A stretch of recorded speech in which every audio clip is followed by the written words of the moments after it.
Bismillahirrahmanirrahim. Alhamdulillahirabbil alamin. Wassalatu wassalamu ala asyrafil mursalin sayyidina wa habibina wa qurrati a'yunina Muhammadin sallallahu alaihi wasallam wa ala alihi wa sahabati ajmain, amma ba'd.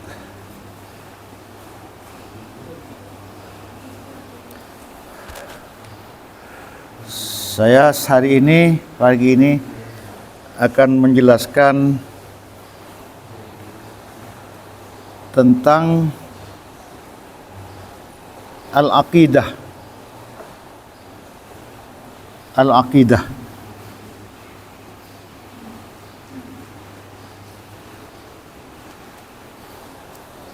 Al-aqidah itu kita sering mendengar bahasa aqidah, syariah.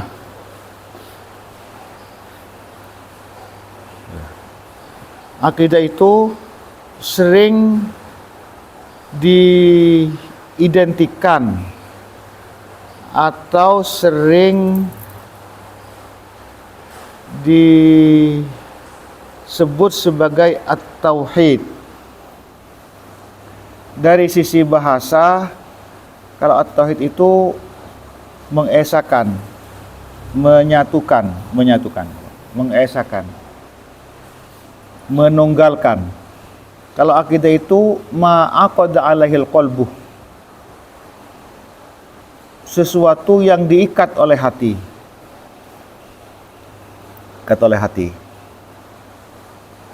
Sesuatu yang diikat oleh hati, atau ma jazama ay ma saddaqahu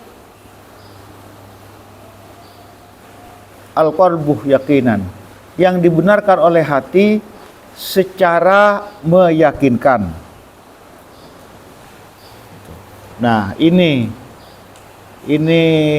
peliknya di dalam Islam itu masalah akidah itu. Masalah akidah ini kadang-kadang sering sulit dibuktikan. Nah, makanya akidah ini merupakan ujian keimanan kita kepada Allah Subhanahu wa taala. Makanya di dalam akidah itu ada rukun iman. Rukun iman itu sulit dipercaya, membutuhkan pembuktian, tetapi pembuktiannya itu sangat-sangat sulit. Tetapi dalam zaman modern itu semuanya tidaklah sulit. Tetapi bagi orang-orang tertentu, bagi tingkatan orang yang memiliki pemikirannya tertentu atau masih belum menjangkau, memang sulit. Seperti anak-anak misalnya, sulit. Seperti Allah, seperti malaikat, seperti jin, seperti setan, al-ghaibat pokoknya, al-ghaibat. Rukun iman ada 6. Tetapi ada hal yang di luar 6 itu tidak termasuk rukun iman, tapi wajib kita yakini, wajib kita imani. Seperti apa misalnya? Adanya setan, itu kan tidak termasuk rukun iman. Adanya sihir misalnya, itu juga wajib kita yakini walaupun tidak termasuk rukun iman. Nah, akidah ini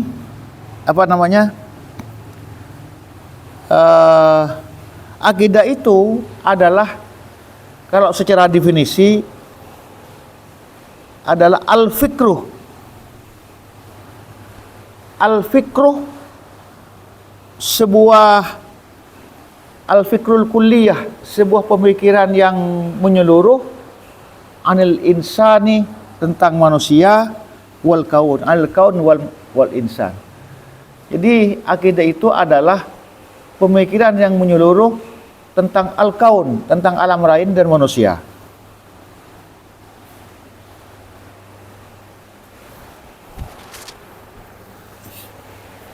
Al-aqidah adalah al-fikratul kulliyah anil kaun wal insan wal hayat.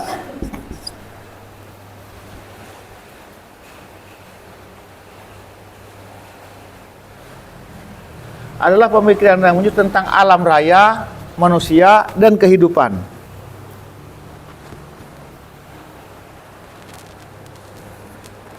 Wama qablaha, dan yang sebelum kehidupan.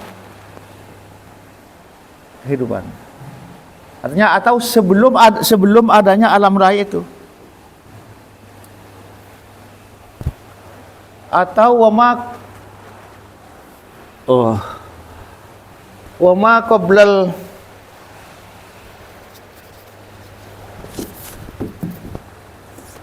qablal hayat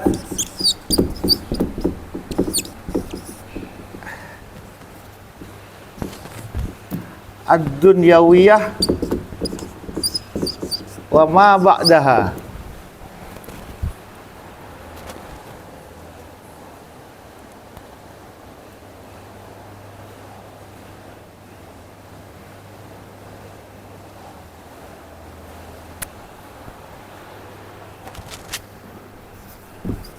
Wa an alaqatiha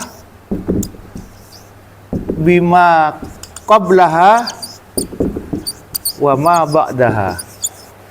Jadi singkatnya begini. Jadi sebuah pemikiran yang menyeluruh tentang alam raya, manusia dan kehidupan, dan yang sebelum kehidupan itu, sebelum kehidupan dunia dan setelah kehidupan dunia, dan kaitannya dengan sebelum kehidupan dan sesudah kehidupan. Kaitannya dengan sebelum kehidupan dunia dan setelah kehidupan dunia. Itu akidah, al-akidah. Jadi mencakup seluruhnya, mulai badana alam, mulai sebelum alam raya ini, apa yang sebelum alam raya ini? Allah. Dan apa sesudahnya alam raya ini? Ya Allah. Apa sebelum alam raya ini? Apa yang diciptakan sebelum alam raya ini? Mungkin surga, mungkin neraka, mungkin malaikat, mungkin pokoknya itulah semua. Itu mencakup itu semua. Itu kalau didefinisikan. Jadi kalau disimpulkan adalah sebuah pemikiran tentang alam raya, baik sebelumnya maupun sesudahnya. Terus di dalam akidah itu ada yang disebut dengan sunnatullah. Ada yang disebut dengan sunnatullah. Ini kadang-kadang kita tidak paham sunnatullah itu. Sunnatullah ini al-qawanin wal qawamis wan nawamis. Al-qawanin wan nawamis. Al-qawanin wan nawamis. Apa itu? Aturan an-nawamis ini aturan. Al-qawanin wan nawamis wat turuq as-sabat as-sabitah. Jadi peraturan yang tetap. Jadi sunnatullah ini aturan Allah yang tetap terhadap seluruh alam raya ini.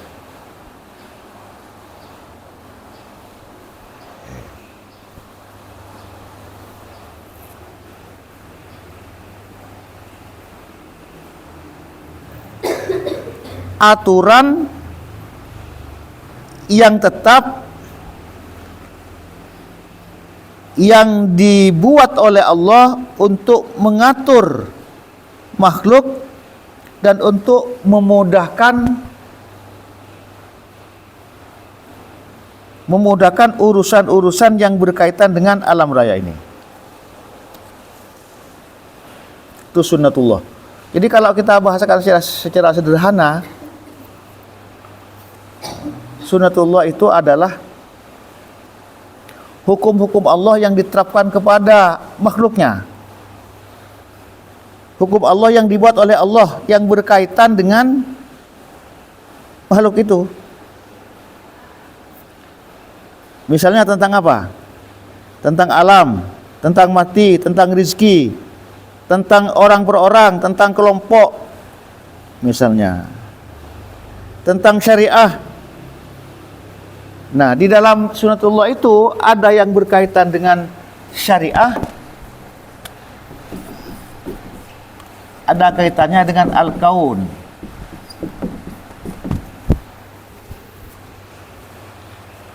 Ada yang berkaitan dengan hukum alam ini, hukum alam itu, hukum yang diterapkan kepada alam ini, ada yang berkaitan dengan hukum-hukum Allah yang terkait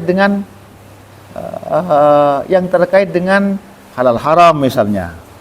Itu semuanya sunnatullah. Nah, kalau kita menerjemahkan secara sederhana, sunnatullah itu adalah kebiasaan Allah terhadap alam raya ini, terhadap pekerjaan manusia, terhadap kehidupan, terhadap kematian, terhadap flora, terhadap fauna. Biasana mun namen kan punggaan, mun tak dipupuk mati. Nah, itu termasuk sunnatullah itu. Orang mun arokok biasana tak sehat. Orang mun korang tedung biasana ketondu. Mun orang yang punya tedung biasanya sakit kapi.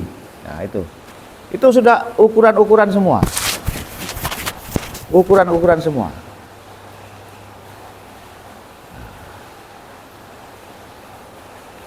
Biasanya kalau orang ya.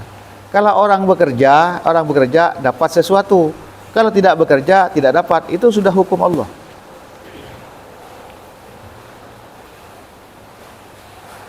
Jadi di dalam hukum Allah itu ada aturan yang diterapkan kepada al-kaun, termasuk ilmu pengetahuan di dalam sunnatullah itu, termasuk ilmu pengetahuan. Apa misalnya ilmu pengetahuan? Misalnya tentang pengobatan. Orang yang sakit mau diobatin biasanya beres, mun tak diobatin biasanya tak beres. Makanya Allah itu menyuruh agar supaya berobat. Itu hukum Gusti Allah itu. Jadi orang barat menyebutkan hukum alam atau sains. Kita menyebut sunnatullah.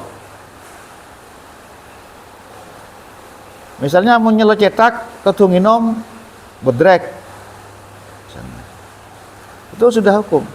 Berapa kali sehari telok kaleh. Mun nginom lebih itu melanggar sunnatullah. Mun korang melanggar sunnatullah juga. Nah, yang menemukan sunnatullah itu adalah manusia. Yang menemukan hukum alam itu manusia. Yang menciptakan hukum itu adalah Allah. Yang menciptakan Allah yang menemukan manusia melalui riset, melalui penelitian-penelitian. Nah, ini. Jadi temuan-temuan yang ada di dunia itu bukan apa? Temuan-temuan di dunia ini bukan ciptaan manusia.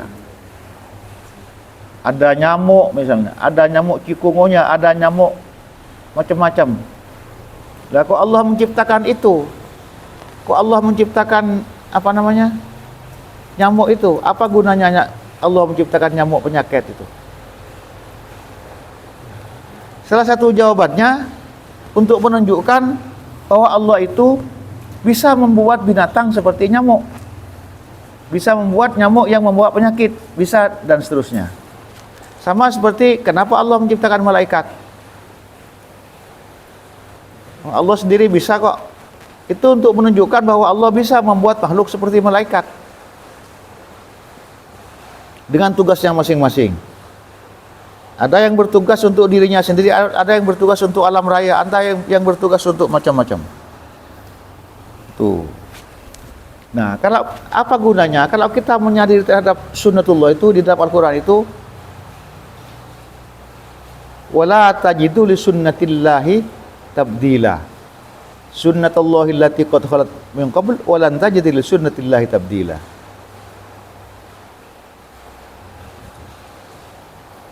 Jadi supaya menyadarkan kepada kita bahwa Allah itu sangat berkuasa, dan kekuasaan Allah itu antara lain adalah dengan adanya sunnatullah itu.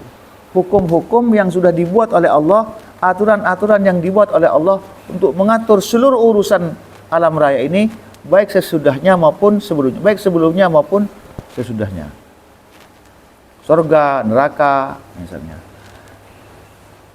Terhadap orang, terhadap pribadi, terhadap kelompok. Umpamanya terhadap orang. Terhadap masing-masing orang. Kalau melakukan kezaliman, disiksa. Kalau melakukan pahala, kalau melakukan kebaikan, dikasih pahala. Itu termasuk sunnatullah. Termasuk sunnatullah semua. Jadi apa saja sudah Allah sudah. Terkadang kita itu tidak merasa. Tidak merasa. Atau mungkin penjelasan tentang sunnatullah itu tidak lengkap.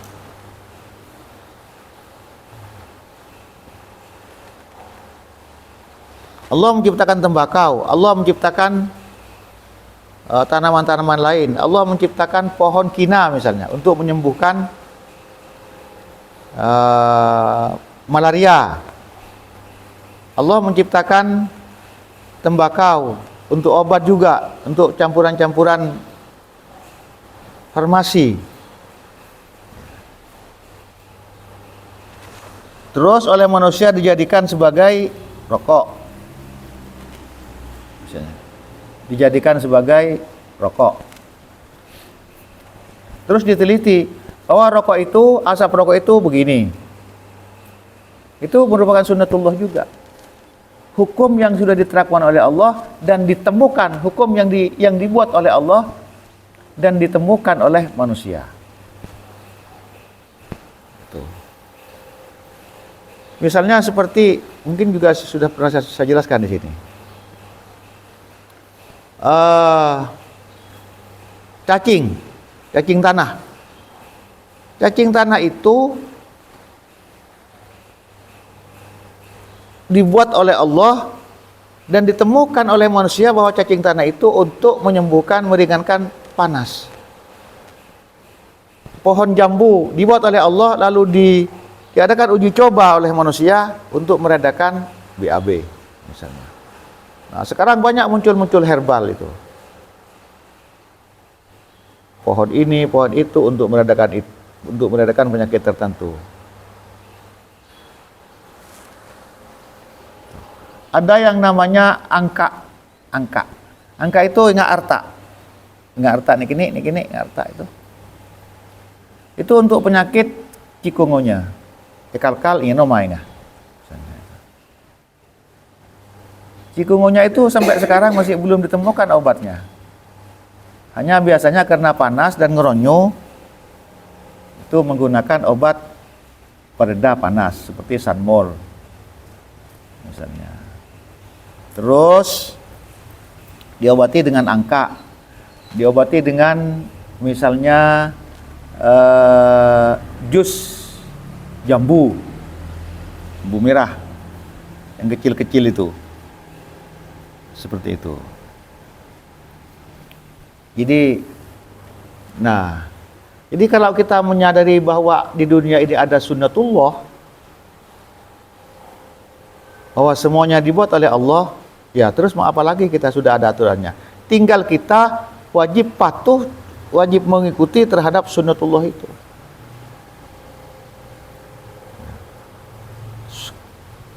Wajib patuh, tidak boleh kita menentang, tidak boleh kita menentang arus, tidak boleh kita menentang sunnatullah.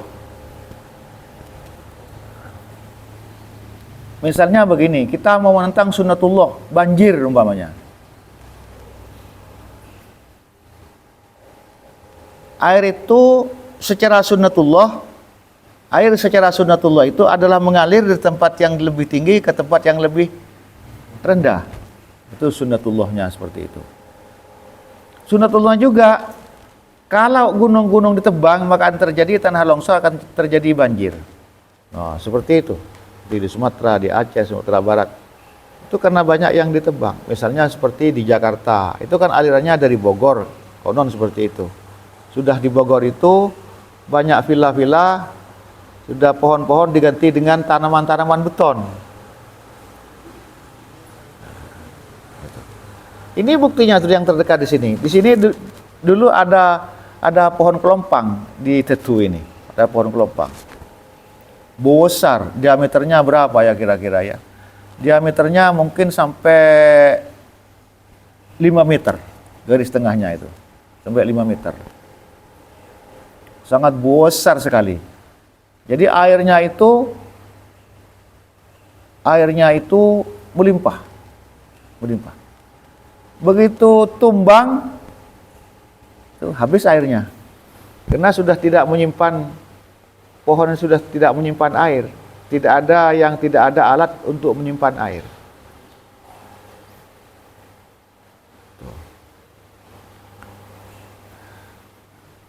Jadi itulah sunnatullah. Apa bedanya dengan takdir? Ya. Mal farqu baina sunnatillahi wat takdir. Kalau sunnatullah itu al-qawanin wan nawamis. Kalau takdir itu adalah at-tanfidz. At-tanfidz, kelangsungan terjadinya sunnatullah itu disebut dengan takdir. Jadi ketika sunnatullah itu terjadi, itulah takdir. Itulah ketentuan Allah. Itulah ya takdir. Takdir.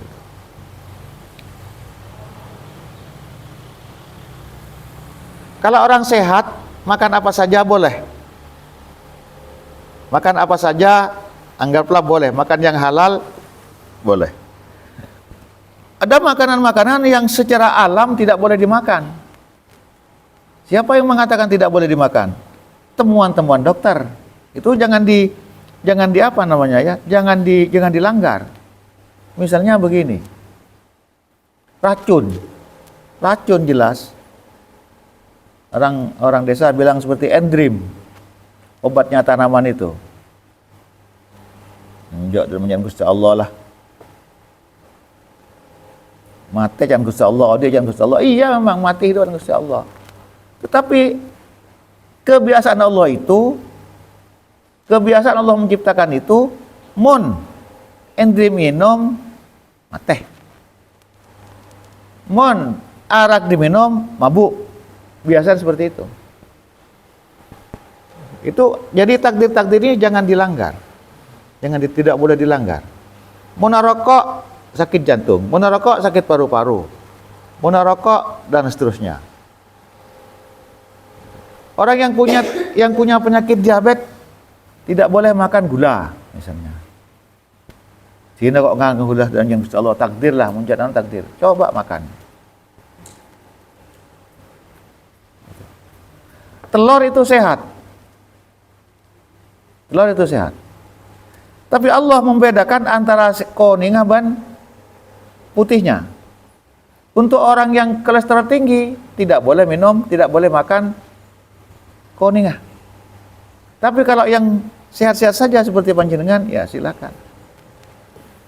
Nah itu. Jadi artinya apa? Allah memberikan aturan hukum terhadap seluruh alam raya ini, jangan dilanggar. Supaya tatanan dunia ini normal, supaya tidak terjadi silang senggarut, supaya tidak terjadi risiko. Makanya saya selalu mengatakan, hindari faktor risiko. Artinya jangan melanggar sunnatullah. Hindari faktor risiko, jangan melanggar sunnatullah. Maka takdir akan terjadi. Kalau mengerjakan sesuatu yang berisiko, melanggar sunnatullah, maka akan berisiko. Maka takdir akan terjadi. Seperti itu. Ini luar biasa Gusti Allah berikan aturan. Jadi apa gunanya Allah memberikan sunnatullah itu? Supaya tatanan dunia itu baik. Tumbuh supaya nyumber. Misalnya dipupuk supaya baik. Disiangi supaya supaya padinya baik. Seperti itu. Jadi inti garis bawah yang paling harus kita perhatikan adalah bahwa kita itu tidak boleh melanggar sunnatullah. Tidak boleh melanggar aturan Allah. Nah, Aturan Allah ini ada yang tertulis, ada yang tersurat, ada yang tersirat. Ya. Ada yang tersurat dan ada yang tersirat. Yang tersurat antara lain di dalam Al-Quran, di dalam hadis. Yang tersirat itu nampak pada alam raya ini. Yang tersirat ini ada pada alam raya itu. Misalnya ya, kalau angin ke barat, maka pohon kelapa itu condong kemana? Condong ke barat. Mune pohon kerah tucut ketu tajak kemana? Nah, si gampang ketu tajak ke barat, mun tajak ke timur, oleng. Nah ini. Deki umpama mana ya? Umpama mana? Angin ke barat, moker. Pas tajak ke timur, sedangkan di kiri kanannya itu ada bangunan. Oleng tak kuat. Nah itu namanya menentang takdir. Menentang apa? Sunnatullah. Menentang sunnatullah.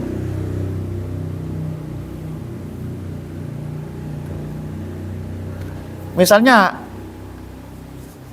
ikan ini berjalan ke mana? Berjalan ke hulu apa berjalan ke hilir? Ikan lari ke hilir atau lari ke hulu? Biasanya ikan itu. Misalnya sok-sok sini ya, sok-sok. Jan sok-sok akil lidah aja. Itu cukup itu udah lawa apa udah aja? Ke hulu apa ke hilir? Apa? Ke hulu. Itu sudah apa? Itu sudah sunnatullah, itu sudah. Cukup entar kah? Kemana? Nyari Allah. Jadi cukup itu ngerteh cek Allah di sana. Jadi walaupun berat, cukup itu tetap nyari Allah. Nah, sekarang sambian mau nyoba bubuh. Adep ke Allah apa adep ke hilir? Misalnya air saya lembak mikir juga. Misalnya air mengalir ke sini. Ya. Cukup ini ke sini. Cukup ini ke sini. Mau nyoba bubuh sama adep ke mana? Adep ke sini, bukan adep ke sana.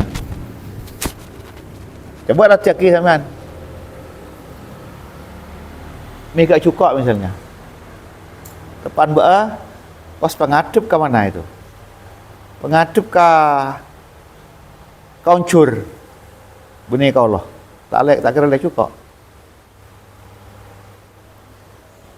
Itu.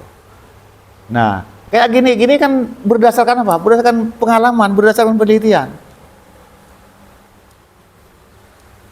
Mungkin orang pertama itu, orang Songai, orang Dik dan sebagainya itu pertama kali. Dicoba, mak tada. Cukup ini seneng kah terak? Muncul kota saya, kok kendo kan? Makanya orang mika cukup kata saya itu nyebut hamar kata saya itu, malah komponen cukup. Makanya, makin mata oleh cukup sampean, ingki petengan. Cukup kemana-mana. Pas ding petengan itu nyambi anu pas. Demar, wah tompok cukup ke demar itu. Peka benar yang pas. Itu sunnatullah, memang aturan Gusti Allah juga semuanya. Jadi Allah itu mengatur hal yang sangat besar mulai dari matahari, planet, gugusan Bima Sakti misalnya, ada bintang yang banyak, ada planet bumi dan sebagainya itu, bulan dan sebagainya itu sudah semuanya diatur oleh Allah. Ma qablaha wa ma ba'daha. Apa yang kita tahu tentang alam raya ini? Yang kita dengar, yang kita lihat, yang kita rasakan. Yang kita lihat benda-benda ini. Yang kita rasakan seperti ide-ide, gagasan-gagasan. Atau pikiran-pikiran, hayalan-hayalan. Yang kita dengar, misalnya suara guntur, gluduk. Yang kita lihat ada tanda-tandanya, petir misalnya. Nah, ada alat penangkal petir. Itu bagian dari sunnatullah juga. Penangkal petir. Kalau biasanya sunnatullahnya petir itu apa bahasa Madurana? Mun orang yang petir itu tepor kelap kan ya? Tepor kelap. Jadi kebiasaan petir itu, kebiasaan Allah itu, hukum Allah itu, kelap itu napor ke sesuatu yang menonjol. Yang menonjol. Napor ke yang menonjol. Makanya mun bodoh sabo enggak ada aja kemisan sabo. Mun cenocan geluduk cak bangga jalan ada aja. Biasana menonjol itu etapa. Atau sampai nyebak perang potengki. Itu setapor kada.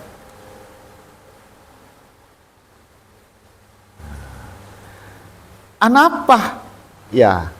Ini kebiasaan sunnatullah seperti itu. Anapa sama orang sing ngaup tengah ngaup ibu bena apa itu? Di bawah pohon itu kena tapor kelap. Kelapnya napor apa itu? Napor pohon. Nah, karena mengandung listrik, entar kah? Coba sampean nyoba alat penangkal petir. Penangkal petir itu tembaga biasa. Tembaga yang menonjol sabuk paling atas, terus diberi apa?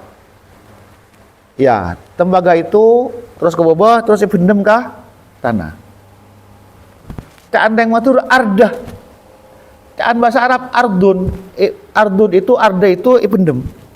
Sebab ke ardun. Arda itu sebab ke ardun. Jadi tapor terus kelem tanah itu. Nah, biasanya sampean misalnya naruh apa? Tembaga di atas, naruh alat penangkal petir. Itu putar situ petir tuh. Jedor. Tak kira putar tempat lain tak. Jadi nyari sasaran sesuatu yang menonjol. Kenapa kok seperti itu? Ya sudah sunatullahnya seperti itu. Lalu etemu ban siapa? Etemu ban manusia. Diketahui oleh manusia. Lalu dibuatlah alat penangkal petir. Coba sekarang misalnya, listrik. Listrik itu loba kan berbiki. Sebiasa. Listrik itu sebiasa loba ngaduan. Plus minus.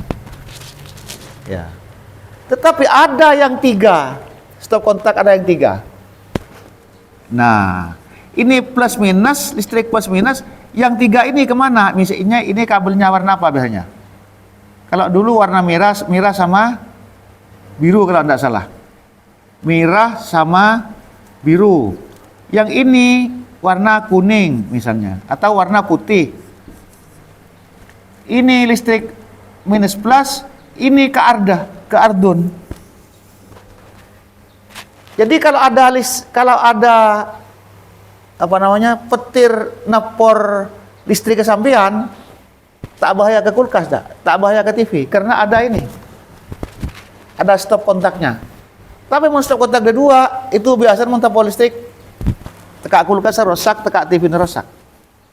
Kadang-kadang kita begini di nerak serat tak sanggup kabelnya banyak, mereka tak banyak biaya. Ada resikonya. Itu. Ini kayak gini-gini ini sains dan teknologi ini sudah ditemukan seperti itu.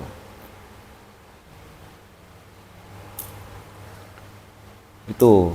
Jadi semakin maju pikiran manusia itu, sunnatullah itu, kekuasaan Allah itu semakin terlihat. Coba sekarang, ini yang luar biasa. Misalnya teknologi HP misalnya ya. Ngirim gambar. Saya ngirim ke sampean, saya ngirim gambar dari Indonesia ke Amerika. Hanya 1 detik. Ngirim suara ke Amerika 1 detik. Sampean ada di Arab Saudi tepan umroh misalnya, tepan atawaf misalnya.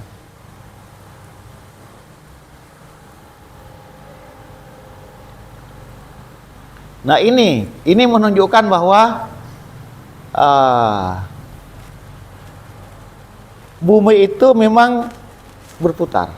Saya pernah baca di mana itu ya. Azan ini akan terdengar setiap sekian detik dalam 24 jam. Kenapa? Ada rumus matematika, tapi saya tidak tahu. Ada rumus matematika yang menemukan bahwa jadi kalau kita ini misalnya nyetel azan misalnya zuhur, asar, maghrib, isya, subuh itu waktu-waktu itu azan itu akan terdengar hanya jarak sekitar berapa detik. Karena apa? Karena di sini misalnya di sini sekarang subuh, ya.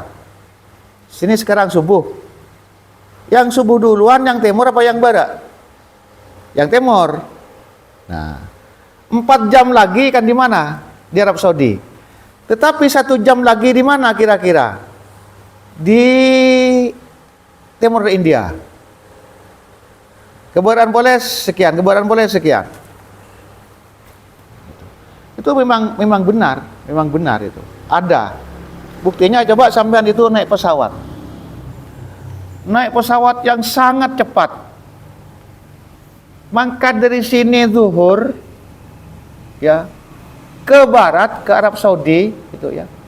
Bisa ke baik apa yang zuhur boleh ya di sana itu. Padahal sini sudah asar. Ini sunnatullah. Hukum Allah yang diterapkan kepada alam raya. Luar biasa. Nah, sunnatullah itu salah satu isinya adalah as-sabat la yataghayyar. Itu sunnatullah itu. Tetap dan tidak bisa berubah. Saya bisa ngubah kun Gusti Allah. As-sabat la yataghayyar. Yang kedua, asy-syumuliyah wal intizam. Mencakup dan teratur. Mencakup dan teratur.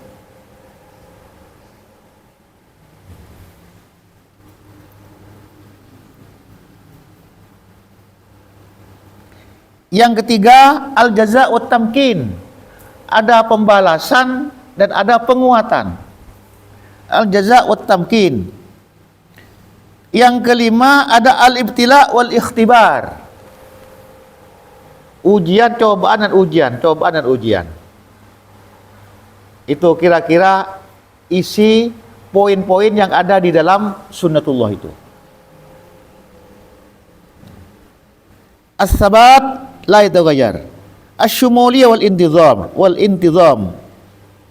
Al-irtibat bil a'mal. Oh ini lupa. Ada al-irtibat bil a'mal, berkaitan dengan semua perbuatan. Al-irtibat bil a'mal.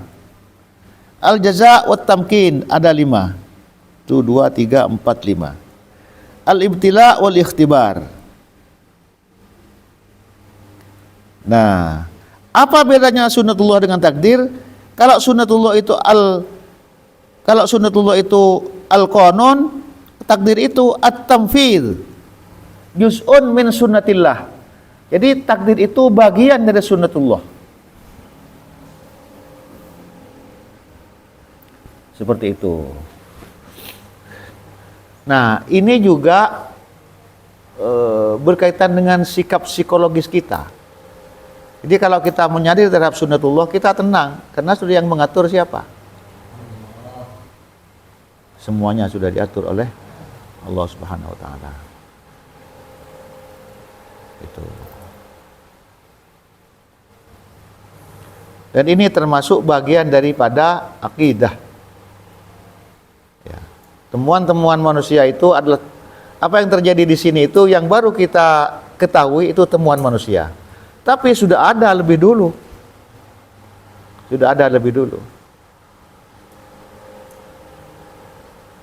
Malah sudah muncul sekarang teori-teori tentang terjadinya hari kiamat. Sudah muncul.